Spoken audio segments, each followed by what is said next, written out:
We're in the midst of another exciting high school football season. News 8 and MyTV9 is once again featuring the high school game of the week on Saturday nights on MyTV9. Here to tell us more about the powerhouse matchups and players to watch are John Pierson and Marc Robbins. Welcome, guys. It's great to have you here. Nice to be here. Thanks for having us. All right, when you think about high school football, you think Texas, but Connecticut is way up there as well.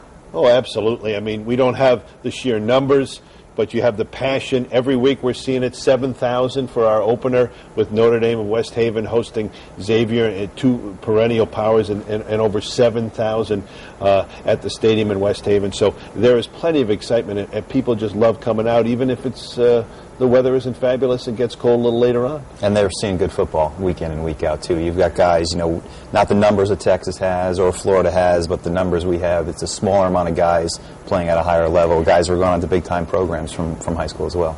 And this is already week 3 of this show? Yep. Yeah, cruising along. You certainly are. Well, you know, it'll be Thanksgiving. We have 10 games, a 10-game schedule, and, you know, it'll be over before we know it. Absolutely. Now, let's talk about the new playoff format.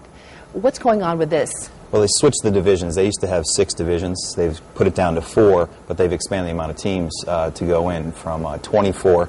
Now 32 teams will make it. So it gives some schools who were on the brink and maybe, you know, just a couple of fraction points away from making the playoffs. These teams will now make the playoffs this year. So I think it's good for everybody. Yeah, it's a very complicated point system, but they've kept the Thanksgiving Day games for basically every school in the state, which has always been a fun time and a moneymaker for the schools. It's stretched out the season an extra week, so I think it's December 10th and 11th will be the championship weekend, a Friday and Saturday, and all the games now are at Rentschler Field, which has always been something of a pet peeve for me. They used to play at high schools or at Central or Southern Connecticut State. Now they're playing 40,000 seats at Rentschler Field, and they should have big crowds. And it's a win-win, really, for everybody, the fans, coaches, the football teams. Absolutely. All the players, I'll tell you what, they make the playoffs. They have to play the Thanksgiving Day game. They come back and play a semifinal game. They play 3 games in like a 10-day period.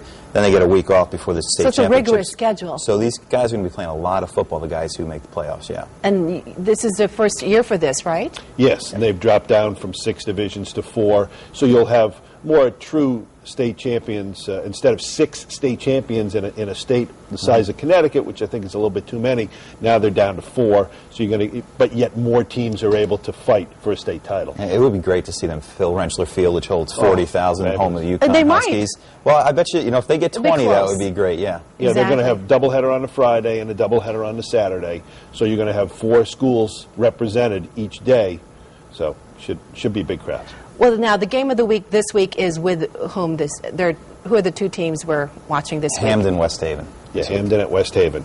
The 2 bitter rivals, longtime rivals, and of course, you have the tradition of both schools, and as long as the weather holds out, we're a little bit cautious about the weather. It should be great. So what's it like working together in a different capacity? Marc, you're doing the play-by-play. Of course, John, you're the color. Yeah, it's interesting. It's my first full year doing the color. I've never done color before, so it's an adjustment for me. But Marc's been doing it for a while, and I got to tell you, it's great to kind of follow his lead. He does a great job with the play-by-play, and it's nice because it gives us a chance to get out of that 3-minute, 4-minute sportscast box a little bit, and just kind of have a conversation once in a while. And you say conversation, and we do that in the sports area in the newsroom. I hear you all the time. So now we just take it to the actual broadcast. So working with John, even though it's his first year doing color, I mean, it's very easy. It's a natural flow because we've worked together for so long. We've talked about sports for so long, in particular high school football now, that we know each other's philosophies, and we know who the other one likes and dislikes, as far as thinks is a real good team or might not. So everything seems to flow really well between us. I got to tell you, I did high school football color in Northern Virginia really? On a radio station. It was fabulous. Every Friday night I was there. It was a lot of fun. So maybe I'll join you. Hey, there's room. We'll put up a Can I do it one night right? at least? Absolutely. It'll be fun.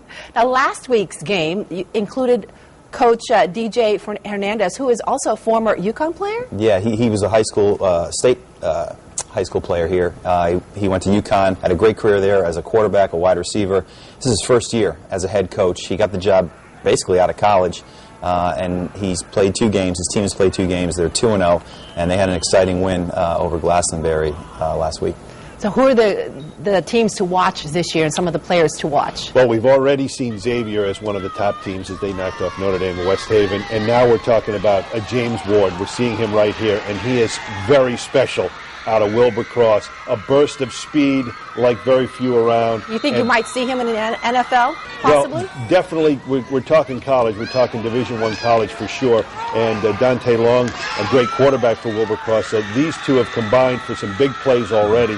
And we have them later on in the season against Cheshire, which is a strong team right now, #1 in our poll, pending their game against Xavier this week. All right, what about coaches? Who should we be looking for? Well, the DJ Hernandez angle is great, but there's so many great coaches around the state. You can go from Tom Marcucci, Notre Dame of West Haven, Mark Ecke's Cheshire team, Mars Petrosio down at Staples. I mean, there's some great coaches who've been around years and years. Yeah, I wanted to mention Ed McCarthy, who will have on Friday night or Saturday night from West Haven, 40th year for him Wow. with the Westies. So, in fact, he was talking about continuing on for many more years. He's He loving probably it. could do it, He's loving absolutely. it. Yeah. Well, as long as you have the passion for it, right? Yep. Now, many players, you and I were talking about Yeah. this earlier, many players have actually gone on to the NFL.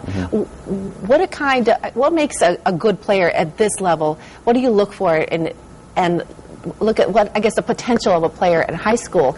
You can see it. You can see You the can. size and the speed, but then most of the time you'll see commitment. A lot of these guys are committed to the weight room, getting better, stronger, faster. And you look back. I mean, we covered high school football for years here, and you look at Dwight Freeney now, who is an NFL player, an All-Pro player, has won a Super Bowl championship. There he is, right there. Yeah, playing with the Indianapolis Colts. He was a 3-sport star at Bloomfield.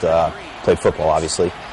Played basketball and baseball, but he has just continued to work on his game and made himself, probably a Hall of Famer when it's all said and done. And then you go beyond that. I mean, DJ Hernandez, we were talking about. He has a brother. He has a younger brother who's playing pretty well for Marc's NFL team. The Patriots. And right there you see, and he was a big-time player at Florida, and now kind of a hybrid tight end receiver. They split him out wide a lot, but you talk about, you can see it, and it's a minute difference between a guy that makes it to the NFL and one who was a big-time player in college. Aaron and DJ are that perfect example. Aaron slightly better, roughly the same position, receiver, tight end, and now he makes it into the NFL, where DJ was a great player at UConn, and he goes the other way and decides to become a coach. And at 26, he's already achieved, great success in just getting that position at Southington, which is a big-time program. And in the States. you also have apparently a coaches segment that you're featuring on the newscast? Yep, it started this past week. It's the Coaches Spotlight. We just did John Aquavita, the Wilbercross head coach. And basically we're getting the kids to talk a little bit about the coach talking about himself, having a little fun with them, trying to, embarrass their coach at one moment, but also say nice things about him in another. So that's running every Thursday in our 6 p.m. Newscast.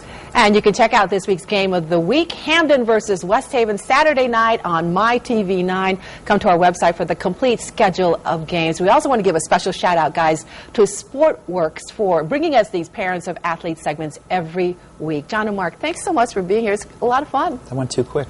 I know. It's been a pleasure. Well, we'll have you on longer next time. Okay, thanks. Okay. Coming up next, Chef Corinne Trang shares a recipe for Japanese soba with bok choy and shiitake when Connecticut Style returns.